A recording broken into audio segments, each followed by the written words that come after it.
Bismillah. Assalamualaikum warahmatullahi wabarakatuh.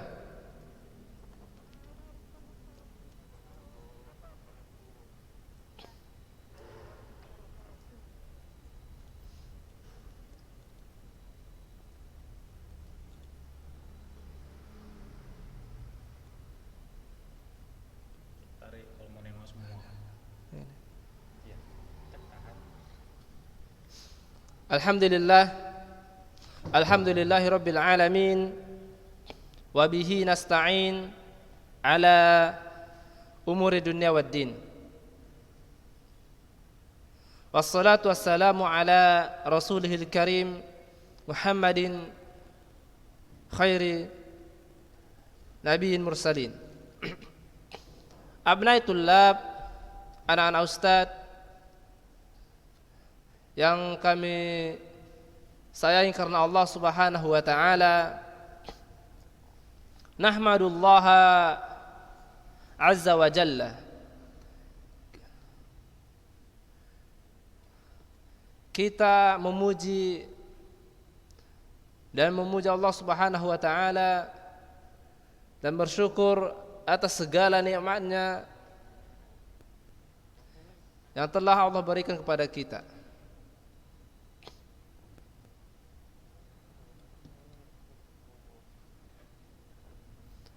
Wahai anak-anak ustaz, tolong suaranya dimatikan dulu.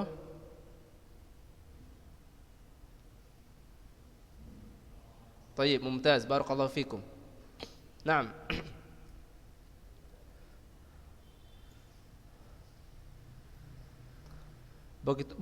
Seberapa banyak Allah Subhanahu wa taala telah memberikan kepada kita nikmat. Contohnya nikmat kesehatan, nikmat iman.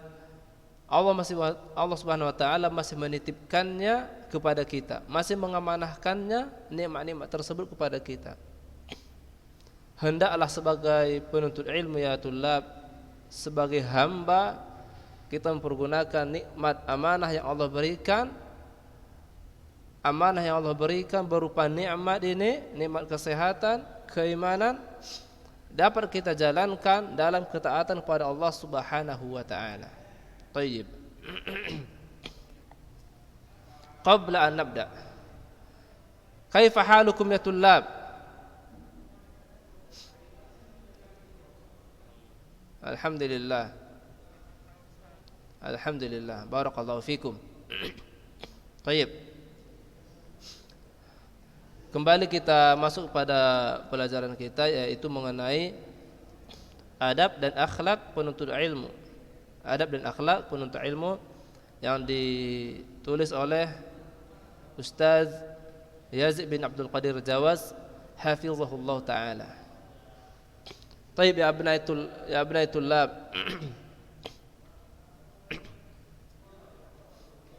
Sebelum kita mulai, seperti biasa ya anak-anak Ustaz harap setiap materi, setiap pembelajaran antum mencatatnya.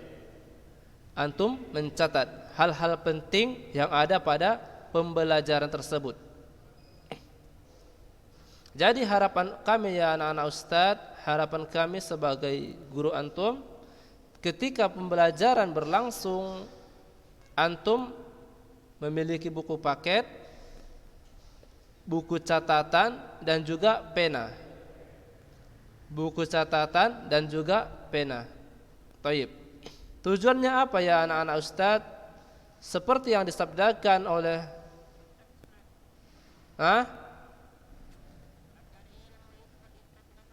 Mumtaz, barakallahu fik.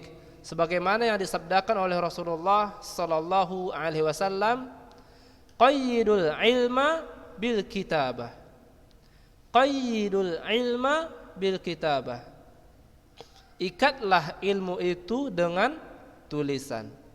Mumtaz, barakallahu fik. Itu tujuannya ya anak-anak Ustaz. Jadi Ustaz harap setiap pembelajaran berlangsung antum memiliki catatan.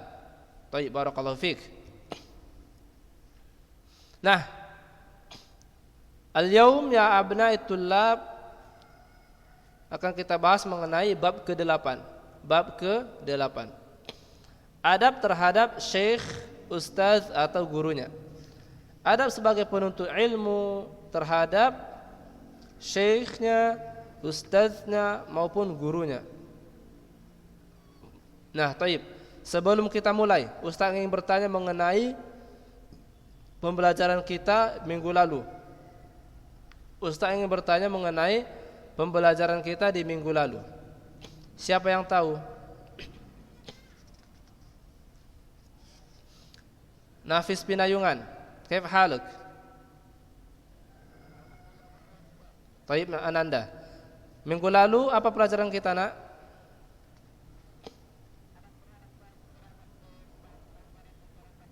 Taib, mumtaz. Pertanyaannya,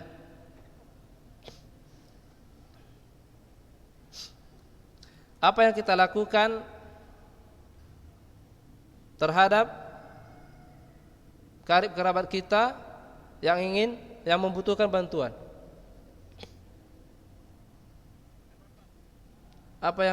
Apa kewajiban kita sebagai karib kerabat melihat saudaranya yang sedang kesusahan?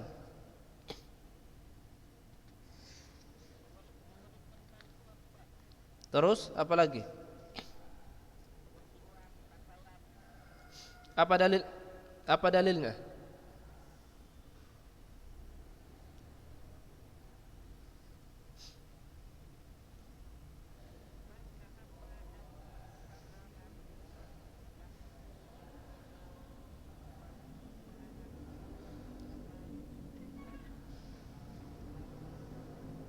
Baik, mumtaz. Itu namanya menyambung silaturahim.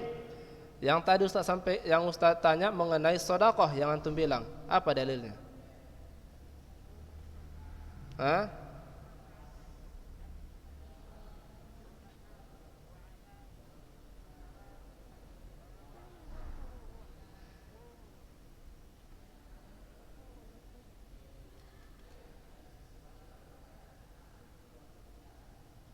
Wa ala dzil qarabah ithnani shadaqatun wasilatun. Mumtaz, barakallahu fik ya Nafis Pinayungan. Baik, mumtaz. Baik, Ustaz ingatkan lagi ya anak-anak Ustaz ingatkan kembali, tolong suaranya dimatikan dulu.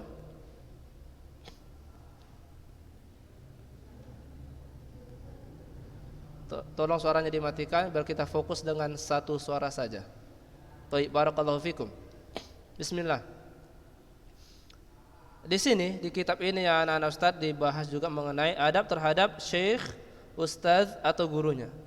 Bagaimana Islam itu mengumpulkan semua kebaikan agar mudah kita amalkan. Agar mudah kita amalkan. Sebagaimana di sini juga dalam kitab ini ditulis oleh Ustaz Yazid bin Abdul Qadir Zawas. Mudah-mudahan dengan tulisan ini kita mudah mengamalkan ilmu agama ini. Baik. Kenapa ya anak-anak Ustaz? Karena Islam menyayangi akhlak yang mulia. Karena Islam menyayangi akhlak yang mulia. Rasulullah sallallahu alaihi wasallam bersabda, "Innallaha ta'ala karimun yuhibbul karam wa yuhibbu ma'aliyal akhlaq wa yuhibbu ma'aliyal akhlaq wa yakrahu sifsafaha." Yang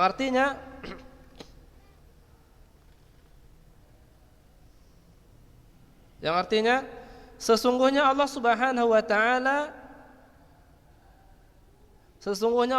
wa taala itu karim atau maha dermawan, mencintai kedermawanan dan mencintai akhlak-akhlak yang mulia dan mencintai akhlak-akhlak yang mulia. Dan Allah Subhanahu wa taala membenci perkara-perkara yang hina, perkara-perkara yang rendah. Hadis ini diriwayatkan oleh Tabrani. Hadisnya sahih. Sesungguhnya Allah Subhanahu wa taala karim, maha dermawan, dan mencintai kedermawanan dan mencintai akhlak-akhlak yang mulia. Inilah salah satu dalil bahwasanya Islam menyayangi akhlak yang mulia. Islam menyayangi akhlak yang mulia. Jadi ketika kita mengaku diri kita sebagai seorang muslim, hendaknya kita berakhlak akhlak yang mulia, berakhlak dengan akhlak yang mulia. Contohnya apa?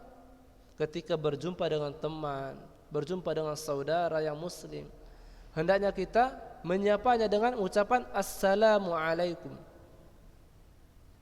dan juga bermuka berseri, senyum kepada mereka.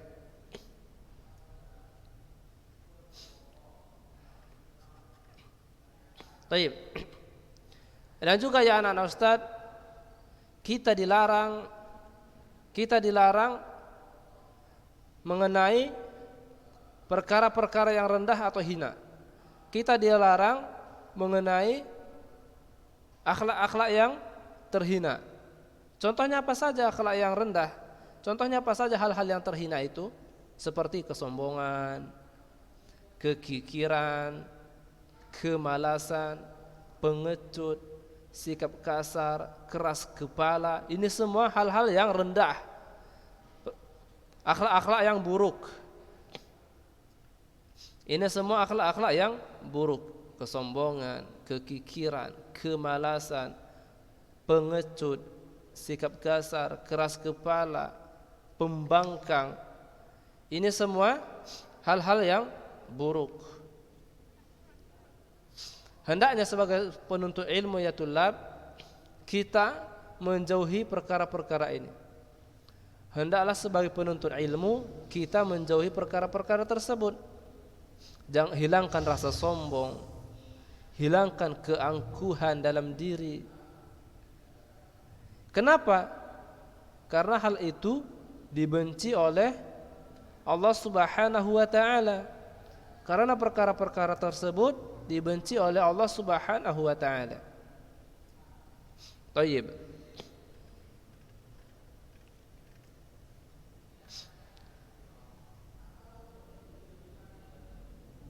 Dan juga ya tulab, hendaknya seorang penuntut ilmu menghindari atau menjauhkan dirinya dari akhlak-akhlak yang buruk terhadap gurunya. Dari akhlak-akhlak yang buruk terhadap gurunya atau ustaznya atau syekhnya, tempat dia menuntut ilmu. Contohnya apa?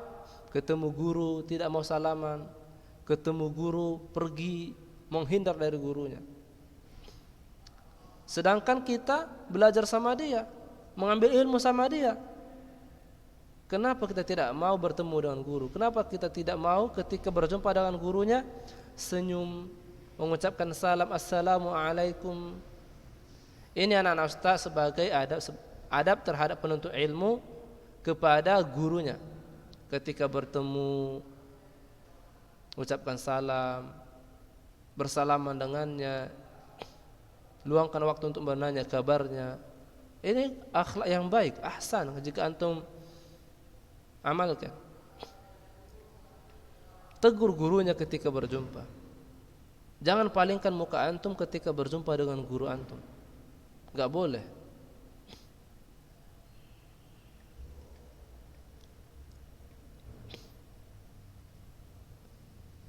Dan juga ya tulab, ketika antum ingin belajar, datangi gurunya, datangi. Contoh antum ingin privat, datangi gurunya. Jangan guru yang mendatangi antum. Ini sebagai salah satu adab akhlak seorang sebagai penuntut ilmu terhadap gurunya. Sama dengan ustaz juga ya anak-anak ustaz. Ini sekedar pelajaran untuk kita, mana tahu bisa memberikan motivasi kepada kita semua. Ustaz seperti itu juga. Senin ustaz belajar mengenai bahasa dengan Ustaz Ahmad Pinta Tarikan. Ustaz datangi dia. Selasa seperti itu juga. Datangi gurunya.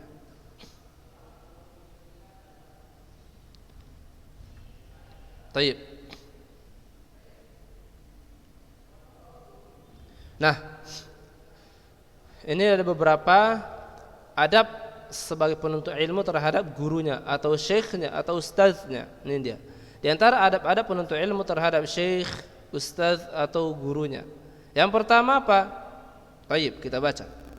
Yang pertama adab seorang penuntut ilmu terhadap gurunya, atau syekhnya atau ustadznya. Yang pertama, sebelum menuntut ilmu, hendaklah seorang penuntut ilmu melihat dan beristikharah kepada Allah Subhanahu wa taala tentang orang yang akan dijadikannya sebagai guru. Hendaklah kita sebagai penuntut ilmu melihat dan beristikharah kepada siapa kita mengambil ilmu. Kepada siapa kita mengambil ilmu.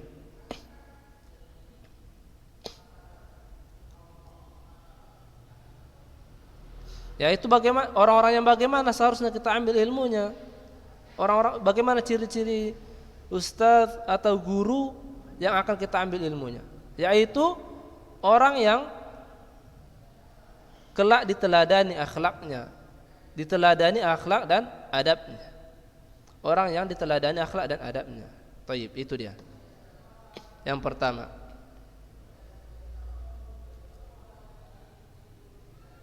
Yang mana ustaz tersebut, gurunya tersebut bisa menjaga kehormatannya, menjaga keahliannya dalam bidang tersebut.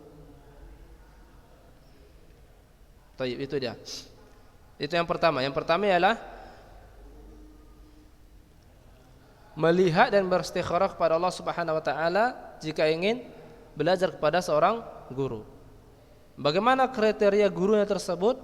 Yaitu orang yang diteladani akhlak dan adabnya. Mumtaz, barakallahu fikum.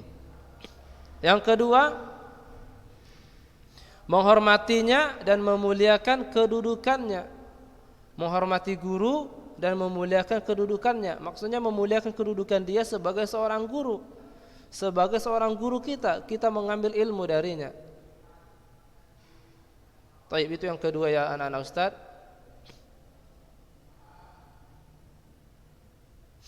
Baik gurunya ada di hadapan kita maupun ketika gurunya tidak ada, tetap kita hormati dan tetap kita muliakan.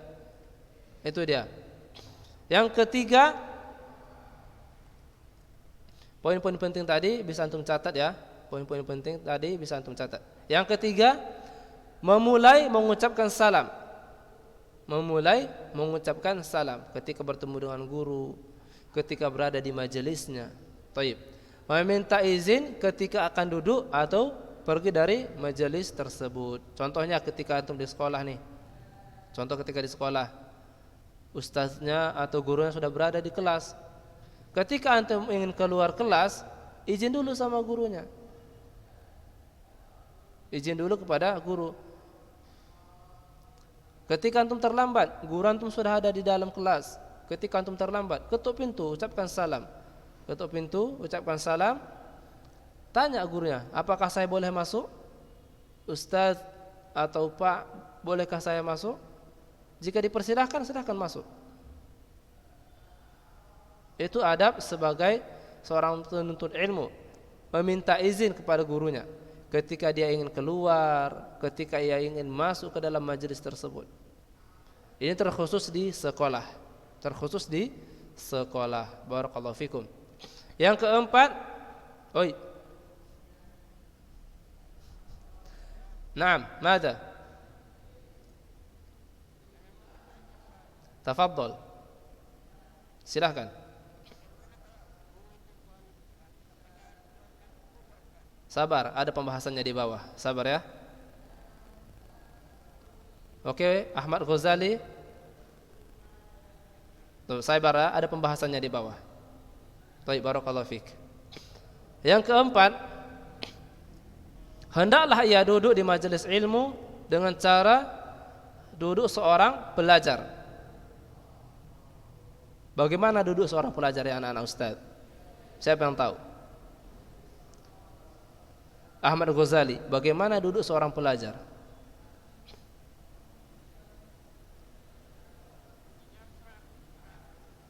Rapi, terus bagaimana?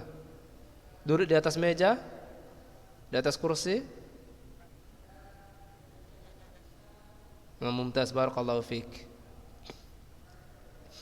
Hendaklah seorang penuntut ilmu ketika berada di majelis duduknya seperti duduk seorang pelajar. Ketika di kelas, duduklah dengan rapi di kursi. jangan berdiri sana sini. Seperti itu ya anak-anak ustaz. Dijaga mulutnya, jangan sampai suara kita mengganggu pembelajaran, seperti itu. Dan juga ini dilarang juga sambil bersandar ke dinding atau membelakangi ustaznya, tidak boleh. Taib, yang kelima, berbaik sangka apabila guru memberi hukuman kepadanya. Berbaik sangka apabila guru memberikan hukuman kepadanya, kepada seorang penuntut ilmu. Berbaik sangka. Mana tahu dengan dia memberikan kita hukuman ada hikmah di baliknya. Karena ya anak-anak ustaz, seorang guru atau ustaz memberikan hukuman kepada muridnya, itu bukan wujud balas dendam, tidak. Itu ingin memberikan pelajaran pada anak-anaknya. Contoh, ketika antum tidak mengerjakan tugas, antum dikeluarkan dari kelas, itu hak dia. Kenapa? Karena antum tidak mengerjakan kewajiban antum sebagai seorang murid. Bukan berarti guru seperti ini dikatakan zalim, tidak. Ketika antum dihukum suruh berdiri antum di depan kelas, "Hai fulan, berdiri di depan kelas." Kenapa disuruh berdiri? Karena dia ribut ketika belajar. Nah, hendaklah sebagai penuntut ilmu kita hindari hal-hal seperti itu agar hukuman tidak kita dapatkan. Taib. Nah, begitu juga ya anak-anak ustaz, sebagai penuntut ilmu kita harus sabar menghadapi guru-guru yang sedang marah. Karena ya anak-anak ustaz, guru itu tidak maksum. Guru itu tidak maksum. Guru itu penuh dosa. Bersabarlah atas amarah mereka. Taib. Sebelum kita lanjut ke bawah, Ustaz yang bertanya kepada siapa yang ingin menjawab? Siapa yang ingin menjawab pertanyaannya? Siapa yang ingin menjawab pertanyaannya? Silakan dihidupkan mic-nya. Yang mau menjawab pertanyaan saya, siapa? Pertanyaannya belum keluar ini. Taib. Ananda Muhammad Hafiz Tahir, kaifa halak?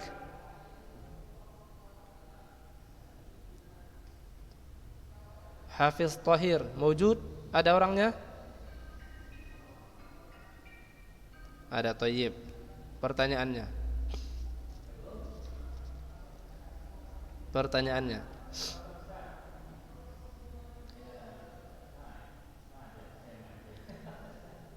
Kenapa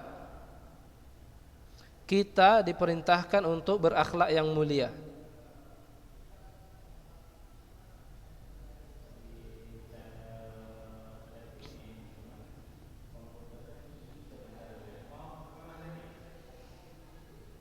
Kenapa ya Ananda Hafiz Tahir?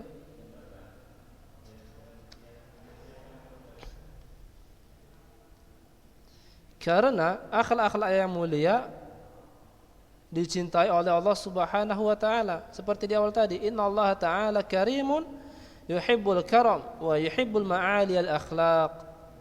Sesungguhnya Allah Subhanahu wa taala itu karim, maha dermawan, dan mencintai kedermawanan dan mencintai akhlak-akhlak yang mulia.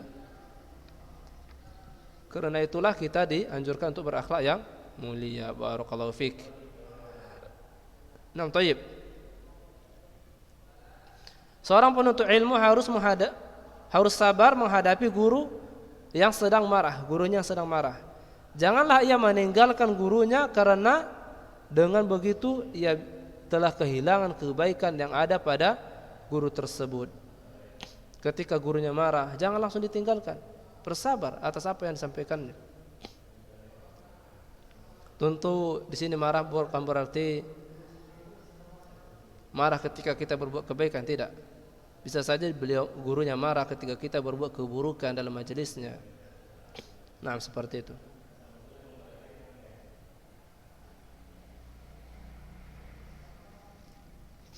Taib ya tulab.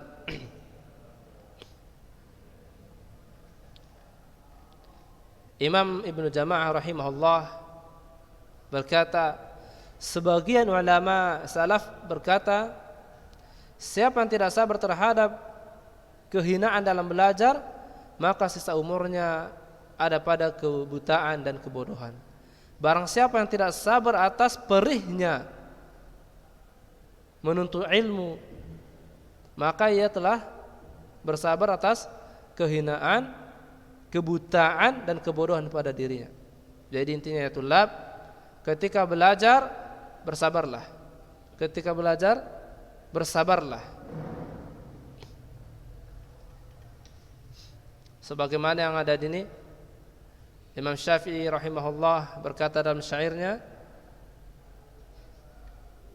ini antum baca sendiri, isbir ala murril jafa min muallimi, fa inna rusubal ilmi fi nafaratihi ila al-akhir. Ini antum baca syairnya, bersabarlah atas pahitnya perilaku kasar sang guru atau ustaz, karena melekatnya ilmu dengan menyertainya. Siapa yang belum merasakan kehinaan belajar sesaat, ia meregu hinanya kebodohan sepanjang hayat. Intinya ya anak-anak ustaz, ketika belajar bersabarlah. Ketika belum paham, ulangilah pelajaran tersebut. Ulangi pelajaran tersebut sampai antum paham. Baca sekali belum paham, 2 kali belum paham, baca terus. Baca berulang-ulang. Baca sampai 10 kali, 20 kali hingga antum paham. Hada khairul lakum. Baik, barakallahu fikum. Baik, barakallahu fikum ya anak-anak ustaz. Wallahu a'lam bissawab. Kita sudahi. Subhanakallahumma wa bihamdik, asyhadu an la ilaha illa anta, astaghfiruka wa atubu ilaik. Wassalamualaikum warahmatullahi wabarakatuh.